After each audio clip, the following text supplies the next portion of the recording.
There was a weak man named Ahab that came to the throne of Israel, the northern half of the kingdom, 918 BC. He lived up in Samaria, close to the Zidonians, who were Baal worshippers. Ahab married Jezebel, daughter of Baal, king of the Zidonians. Jezebel was known for her religious zeal. She despised the God of Israel and promoted Baal worship throughout the land. Find all the prophets of Jehovah and kill them. Baal will be our God. The king had a servant named Obadiah who worshipped Jehovah.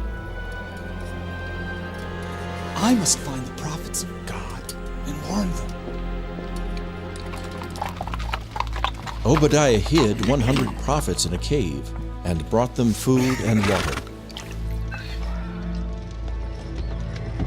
But there was one prophet of the living God that wouldn't stay hidden, Elijah. O King Ahab, because you have forsaken the God of your fathers and followed your wife Jezebel in working wickedness, Jehovah says there will not be rain or dew upon the land of Israel again until I command it. Ha ha! So you think you are a prophet, do you? Well, I have 1,000 prophets, and they say nothing of a drought. We have had plenty of rain these last years. You pious fraud, get out of my way! As the famine got worse, people began to starve. The false prophets called on Baal, but Baal could not answer. The drought continued with not a drop of rain or dew. God sent Elijah down to the home of a widow woman, telling him that she would give him a room and feed him until the drought was over. Could you bring me a drink of water, please? And a little bread to eat. I tell you the truth, I have enough flour and oil left to bake 2 little pieces of bread. I was just about to cook it for my son and I. We were going to eat it and then lie down to die. There is no hope. God is punishing us for our sins. Do not fear. God will take care of you. Bake the bread you spoke of and bring it to me first. Afterward, you and your son can eat. For this says Jehovah, God of Israel, your barrel of meal and your jar of oil will not be empty until the day God sends rain upon Israel. It's true. There is still flour in my barrel and oil in my jar. We can't pour it all out. It just keeps coming. It's a miracle. God is good. For the next 2 years, the 3 of them ate bread from that 1 barrel of meal. One day Elijah came home to his room in the widow's house to find that her son had died. He came down with a fever and died. What have I done to hurt you? Did you come here just to remind me of my sin and forgot to kill my son? There is still a God in Israel. O Jehovah, let the soul of this child come back into his body. God heard the prayer of Elijah and sent the boy's soul back to re-enter the dead body. Thank you, Lord God of Abraham, Isaac, and Jacob. You alone are God. My son! I told you there was a God in Israel. The famine continued for 3 years. The people were starving, but they continued to worship the false god Baal. Why doesn't Baal hear us and send rain? Maybe Baal is just a dumb idol. He doesn't have any ears. Jezebel and Ahab blamed Elijah for the famine. They sent soldiers throughout all the land and even into neighboring countries to find Elijah. Their orders were to kill him on sight. Send us Elijah. If you are hiding him, you will be killed. Ahab, are you looking for me? Are you the one that has been troubling Israel with this famine? You are the one that is troubling Israel with your idols. Let us have a contest between Jehovah and Baal. Bring your 850 prophets and meet me at Mount Carmel. A contest, you say? Sounds interesting. We'll see you there. Several days later on Mount Carmel. How long are you going to stand between two opinions? There is only one God. If Jehovah is God, then worship him only. If Baal is God, then worship him. Make up your minds. I challenge you, prophets of Baal, to a contest. Then we will find out who is the true God. Yes, a contest between the gods. What shall we do? You build an altar to Baal, and I will build one to Jehovah. We will put wood on our altars, and we will lay the sacrifice on the wood, but we will put no fire under it. You will pray to your Baal, and I will pray to Jehovah. The God that answers by sending fire on the sacrifice will be the true God, and we will all worship him only. Since you have me outnumbered, you can go first. O Baal, hear us this day. We dedicate this sacrifice to your great name. O Baal, the great and mighty! Oh, Queen of Heaven, come and help Baal this day! If Baal is a god, then he is not paying attention to you. Maybe he is talking, or just can't hear you. Or perhaps he is on a journey, or sleeping. That's it, he is asleep. And you need to shout louder so you can wake him. You dirty... You can't do any better. Let's not give up, men. Perhaps if we cut ourselves, Baal will be pleased. The prophets of Baal became desperate and began to throw themselves on the ground, cutting their flesh and screaming so Baal would hear them. I offer you my blood, O Baal. Hear us. Send fire. Vindicate yourself. Look at you. For 9 hours you have been calling on a God that does not answer. If he was a god, surely he would take this opportunity to prove it. Now it is my turn. Come near and watch closely what I do. Oh, Baal, why do you not answer? Why is he digging such a deep pit? He is just stalling, hoping it gets dark. When are you going to start praying? This is not a digging contest. Go and get 4 barrels of water and pour it on the sacrifice and the wood. Water? It won't burn if you wet it down. This prophet is crazy. He will never live to see the sun go down. It is not wet enough. Pour 4 more barrels of water on it. Has he lost his mind? Why does the king put up with it? Is anything too hard for the living God? Pour 4 more barrels of water, and you will know there is a God in Israel, and his name is not Baal. Ahab will have his head for this. Stand back. Father, move on back. Jehovah, God of Abraham, Isaac, and Israel, let it be known this day that you are the only true God, that I am your servant, and that you have turned their hearts back to yourself.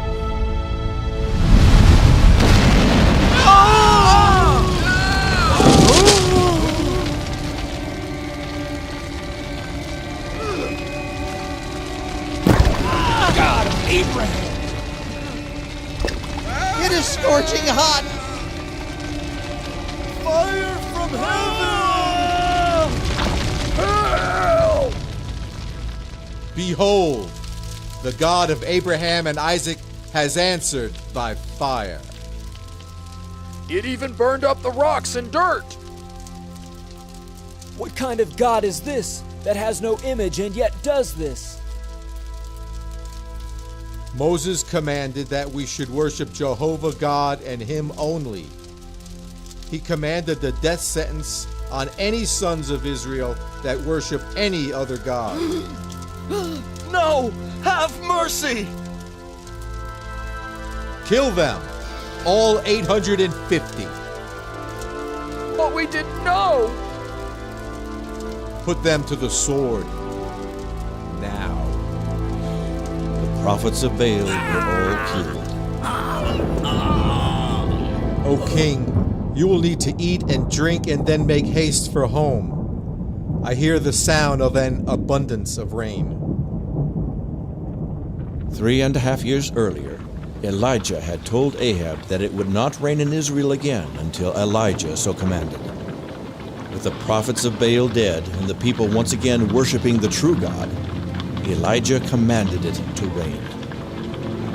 A big rain would swell the rivers and prevent them from returning home, so they had to make haste or risk being cut off by the floods.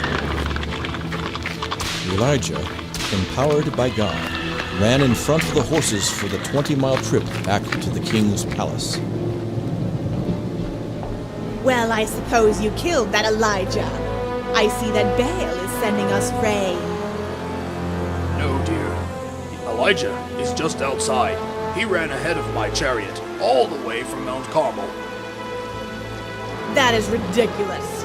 No one could run that far ahead of a chariot. Where are the priests of Baal?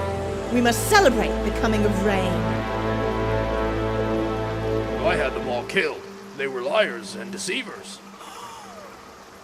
You what? You idiot! You should have killed Elijah! But his God answered by fire. It was a miracle. Our priests were powerless. The people all turned to Jehovah. But honey, what else could I do? I feared the people. You killed my priests! You fool! No miracle will protect Elijah from the wrath of Baal. If I do not kill Elijah for this, let the gods do the same to me and more.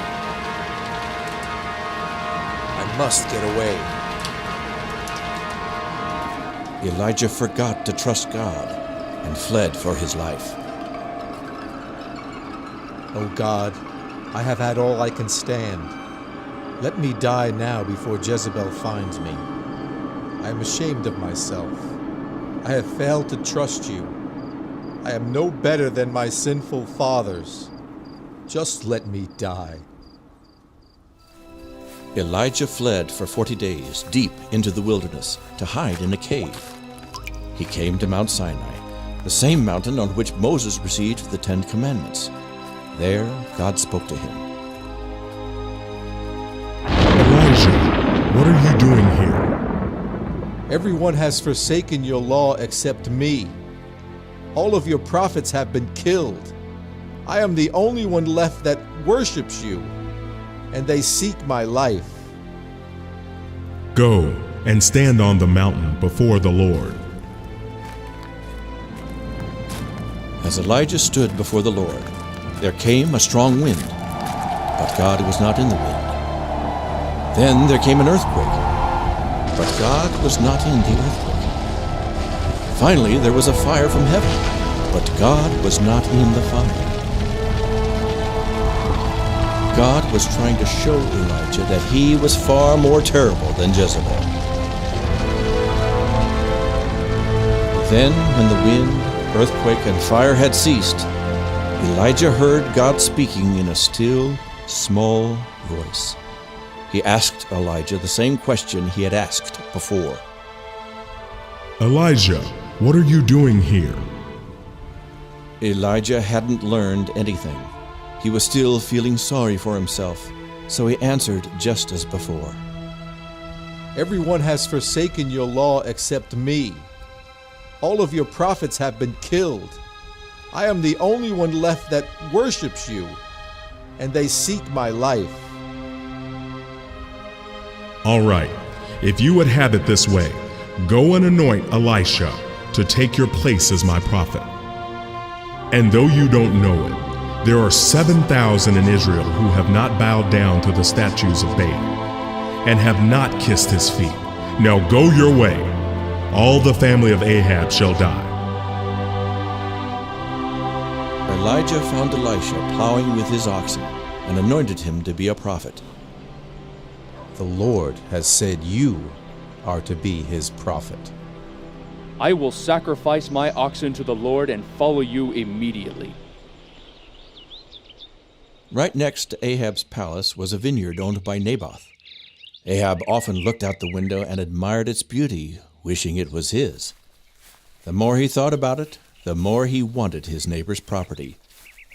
The commandment says, "Thou shalt not covet." But Ahab did not regard Jehovah. Ahab had plenty of money, so he decided that he would just buy the vineyard. Sell this vineyard to me. It is right next to my house, and I will give you a better vineyard somewhere else. God would not permit such a thing. This property has been in my family for over 500 years. The law commands us not to sell our land outside the family. Tell me, my dear, why do you not eat? Why are you so sad? Because Naboth will not sell his vineyard to me. You are the king. You have the power to do anything you please. Don't let one lowly peasant stand in the way of your happiness. I will get the vineyard for you. I will pay you more when the job is done. Now keep your mouth shut, or you may get the same.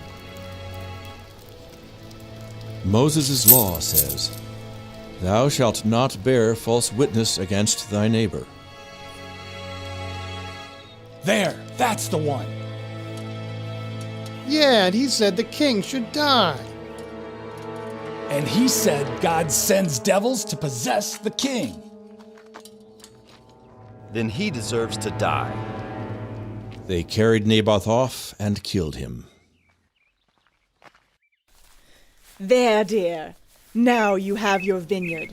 You can't get ahead in this world unless you are ruthless. The strong survive. It is lovely, isn't it? I deserve it, don't I? Jezebel knew that her god, Baal, did not have eyes to see. But there is a God in heaven that sees every act and never forgets. Elijah, Ahab has gone down to the vineyard of Naboth to possess it. Go and meet him there. Deliver my word unto him. Ahab, God told me to tell you that you have killed an innocent man and taken his property. For this and your other sins, in the very place where the dogs licked the blood of Naboth, they shall lick your own blood. Has my enemy found me here? You cannot hide from God. Because you traded your soul for possessions, God will bring evil upon all your family. All your children and relatives will die, even the little ones. You have provoked God to anger. The dogs shall eat Jezebel by the wall of your house. When a member of your family dies in the city, the dogs will eat his flesh. If they die in the field, the buzzards will eat them. None will be buried with honor.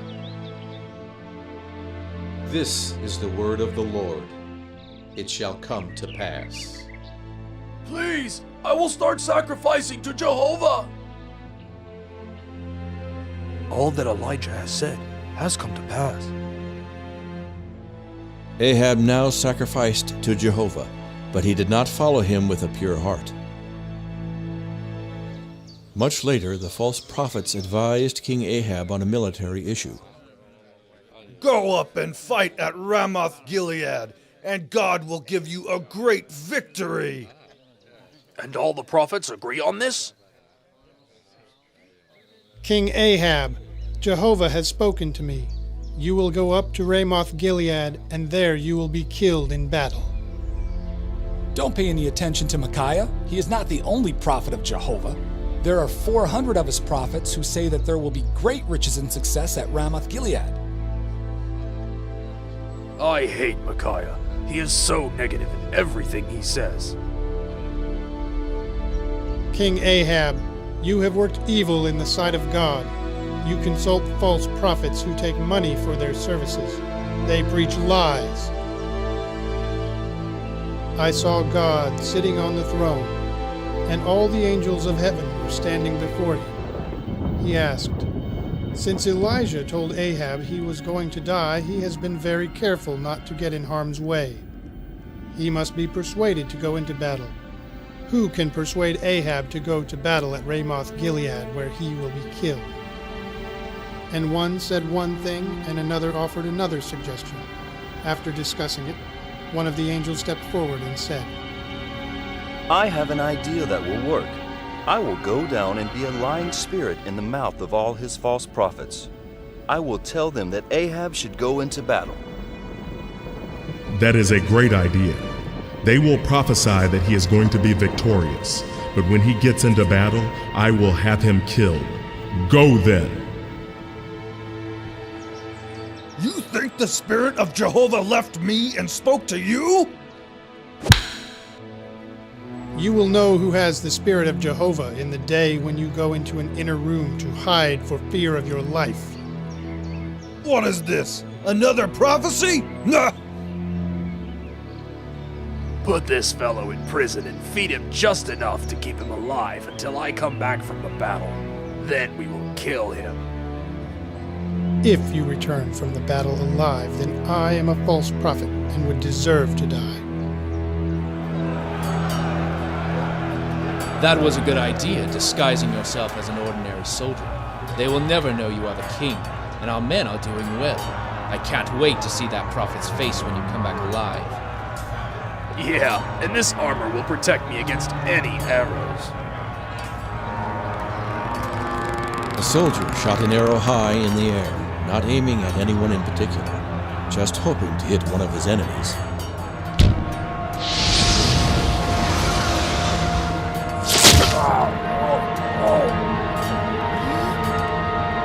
What? Hurry. It is bleeding badly.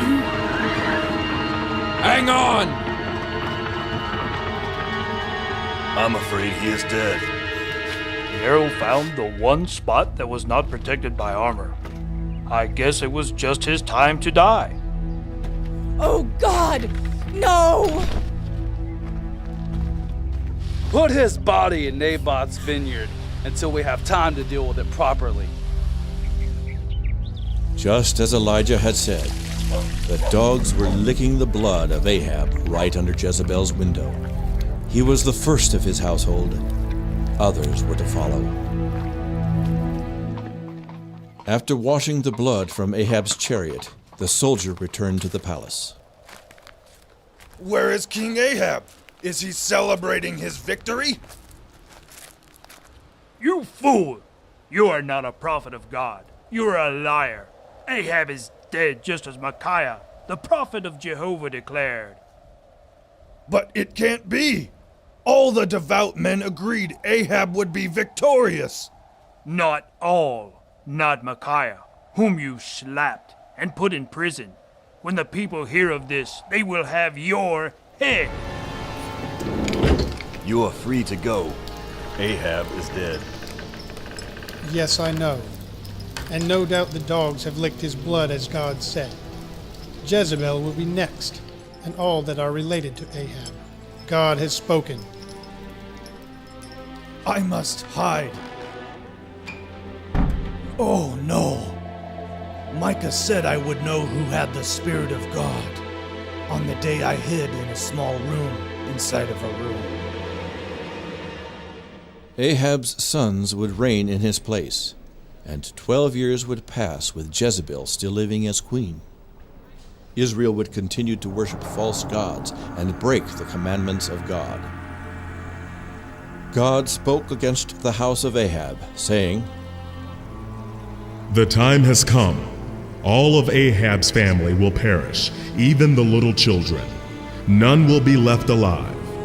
Jezebel will be eaten by dogs, and there will be no one to mourn her or bury her." I must paint my face so I will be attractive to General Jehu when he returns from battle. I will stand here where they can see that I am in charge. Who is on my side? We are with you, General. Then throw Jezebel down. You can't do that! I am the queen!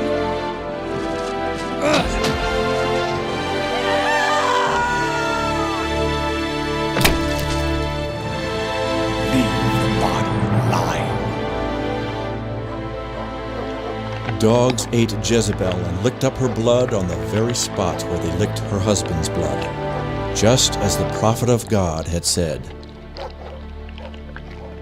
But the dogs would not eat the dirty hands that had done so much wickedness. Just as the prophets had said, the rest of Ahab's children were all killed by the people of the city, until there was none left of his family. Those who died in the fields were eaten by the buzzards, and those that died in the city were eaten by the dogs. Nothing was left to bury. Truly, the wages of sin is death.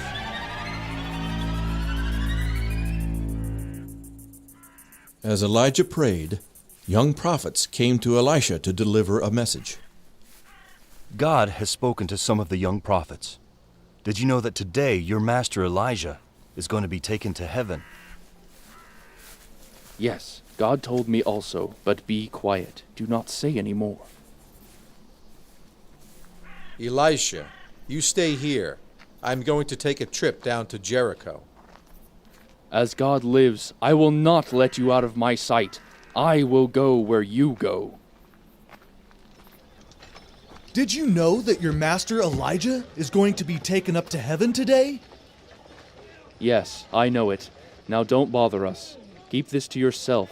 I must not let him out of my sight. You stay here in Jericho. I must take a short trip down to the Jordan River. As surely as God lives and you live, I will not leave you. There were those young prophets following us again. How are we going to cross the river? It is running high today. On dry ground.